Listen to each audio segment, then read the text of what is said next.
salts, and that makes me a little bit more awake. So I definitely make good use of those. So yeah, that's my computer. Over on this side, get the lights here. I have my headphones that I connect to my computer and listen to music and stuff. Over here, I usually keep the pencils that I use like all the time. You can see my two favorite pencils over here. My Copic sepia liner, my white gel pen, my eraser, and my sharpener, which I use pretty much every single time I draw. So I keep those out really close to me all the time. Up here I just have some other little odds and ends. You can see that I have more of my art over there. This is my highlighter drawing. I can put my finger. Highlighter drawing right here, and more colored crayon drawings over there. So yeah, so I have some scissors in here, some Sharpies, nail clippers, some charcoal pencils, some glue, X-Acto knife, hair ties, you know, just what every artist needs, right? So yeah, over here I have some random little odds and ends just sort of dangling. This is, I believe his name is Karo from Cardcaptor Sakura, however you want to pronounce that. Yeah, I think that's his name. I used to love that show so much, and now I forgot all the things about it. Anyway, it was way back when. Move this over a little bit. Hope you can see this. I have my tassel from my graduation, my high school graduation. That's my pass from Anime Los Angeles that I went to a few years ago, the only anime convention I've ever been able to go to, which was pretty cool. I got some cool stuff there. So yeah, there's that. Behind that is where I keep all of my old sketchbooks and my paper. The top paper right there is the paper that I used for most of my drawings. Like I said, it's just printer paper. It's like Staples printer paper. Like I don't know. You can't really see it, but it's Staples printer paper. And underneath that, like I said, is some sketchbooks. Most of them are finished ones. I also have some carbon paper down there, and my Bristol paper pad, my watercolor paper pad, and yeah, and origami paper is in there too. You can see that, some origami paper hidden back there. So yeah, go ahead and put this back. Actually I'll go up here first. Alright, so up here I have some of my smaller sketchbooks. These are my Moleskines and my smaller sketchbooks. I have yet another whiteboard hidden in there, which you probably can't see. Yeah, and these are some unused sketchbooks. Like the sketchbooks that I'm like going to use, I keep up here. And the ones that I have used, I keep down there. And this is my Copic marker case. Yeah, it's really crude. I'm not kidding you. I made this in about an hour the day before my Copic markers were arriving. My 72 set of Chow's. I'd made it like seriously like an hour before. So it's really crude and hideous, and I can't say anything about that. It's just like, oh my god, it's so ugly. But yeah, it does store the Copic markers rather nicely, so move these over. So yeah, I pretty much just put these by like color, like you can probably tell what I mean. Like these are the blues over here, purple, pink, browns, greens, reds, skin tones, yellow. I kind of put them by color. These aren't all Copic markers. Up here are all my accent pens. I have some Prismacolor fine liners, my Copic Spica pens, some other random gel pens. These are all my multi-liners. These are some sparkly glitter Sharpies, and more Copic markers over here. Up here, this little shelf is where I keep all my nibs and refills, ink refills for the multi-liner pens. So yeah, someone had asked a question if they could see all my Copic markers, so that's all I have. I believe I have about 130 or so, give or take a few, and some of them are actually duplicates of the same color, and not all of them are like sketch. Like I have original markers too. You can see, okay, yeah, there you go. I have some original markers too, and I have sketch, and I have Chow's. But some of them are duplicate colors, so yeah, there's that. Move that back over. So yeah, my Copic markers. Down here, this is pretty much like where I have all of my main art stuff. You can see that right here are my Prismacolor very thin pencils, which I keep open. And right here, just below it, I have my Copic standard colored pencils. And the same thing that I do with my Copic markers, Oh my god, I'm so retarded. Prismacolor standard colored pencils. I think I said Copic. Oh my god. But yeah, like I do with the Copic markers, I pretty much do the same thing with the pencils, and I wrap them all in the same colors of the same like hue, basically. Like these are all greens, and these are all purples. So I kind of, yeah, I wrap them together like that, so when I'm looking for a particular colored pencil, I don't have to like go digging around, because I can know that all those like same hues are there. And because my colored pencil coloring uses a lot of transitional hues and different colored pencils, I kind of have to have it that way, or else it just aggravates me to no end. But yeah, that's the 132 set, although I do have a few more that I got from like other places and whatever.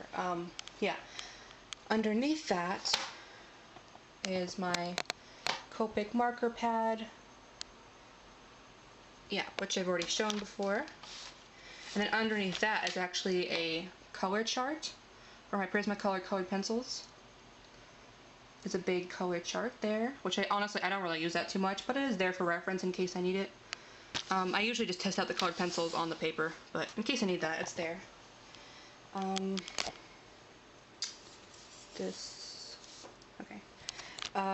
Over here, I have this little like side pull-out thing right here. Here, on this side. Yeah, I have this little side pull-out thing, which is basically, this desk actually has like a slide-out keyboard thing, which is supposed to go across here. But I actually pulled it out and put it on the side, since I don't put my keyboard there. I pulled it out and put it on the side so I could actually have a place to put my keyboard when I'm recording videos up here. So I usually just grab my keyboard and put it over here. Right now it has my DS, my music player, my mini sketchbook, and in that corner over there is the stuff that I'm working on right now. That pile of paper. Ugh. Yeah, it's all stuff that I'm like working on at the moment. Or some other random things that I need to like either throw away or hang up. Like I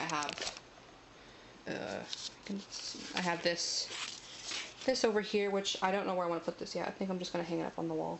But it's there for now because I don't know what I want to do with it yet. That's where I put all the random papers. So, yeah, that I think pretty much wraps it up. There is my desk and my workstation. I pretty much keep I'm serious, I pretty much just keep everything that matters to me, that I really love and just gives me inspiration on this desk. The rest of my room is quite honestly quite plain. There's not really too much other stuff, minus a few bookshelves that have, you know, lots of stuff on them. For the most part, the rest of my room is rather empty. Yeah, I just like to really have all the stuff that is important to me really close by at all times, because it means a lot to me. All these little items tell a story, or, you know, or somehow, you know, mean something to me, or they were given to me by someone, or they're just something that inspire me, whether it be in art or writing or whatever the case may be. So I keep all these things close by me at all times whenever I'm doing what I love, which is drawing. So yes, that's why it's very cluttered, but it's very cute and lots of stuff on here. I love this desk so much. Yeah, another thing that I want to mention too is this doesn't really have to do with like my workstation or anything, but I know someone will probably make this comment. I'm not rich by any means. I know that I have a really like fancy iMac sitting right there, and all these Copic markers and all these pencils and stuff. But to be quite honest, I've never really been rich, and all these things that I had to wait for. I had to wait years upon years for. I've been wanting Copic markers since the day that I started drawing. And it took me years to be able to actually afford them. The same goes with my computer. I've never owned my own computer before, let alone a Mac, and as you know, Macs are really expensive. But yeah, I had to buy that myself, completely, entirely by myself. The same with the Copic markers, the same with the colored pencils. You know, it was really hard for me, like, growing up and stuff, and unfortunately, my parents couldn't really afford to buy me a lot of stuff, which is perfectly fine. I don't resent that at all. But yeah, I mean, I don't want people to assume that, like, you know, I've just been given all this kind of stuff. It's definitely not the case. If you love something enough, you will take the time, and you will definitely wait. You know, if you really want that something, if it really means something to you, you will wait as long as you possibly have to until you get that thing. yeah, it's just a matter of waiting. It's just a matter of determination to get that thing. So, yeah, I mean, and as you can see, I mean, I don't always use like Copic markers. I use crayons and I use colored pencils.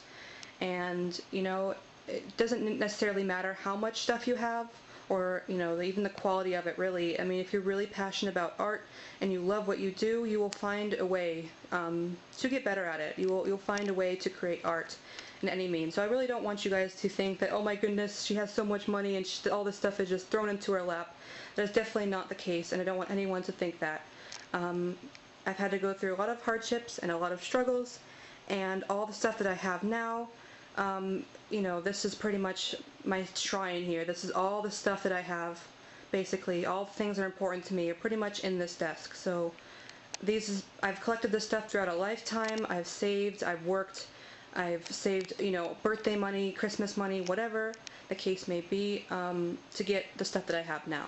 So, yeah, kind of rambling on about that, but I just really feel like, you know, I just really like feel passionately about that.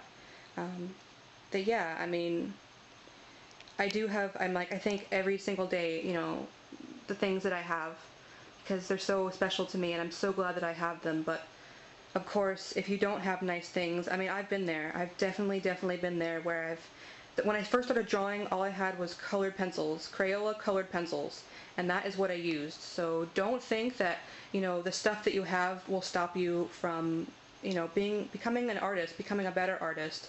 Don't think that will hinder you at all.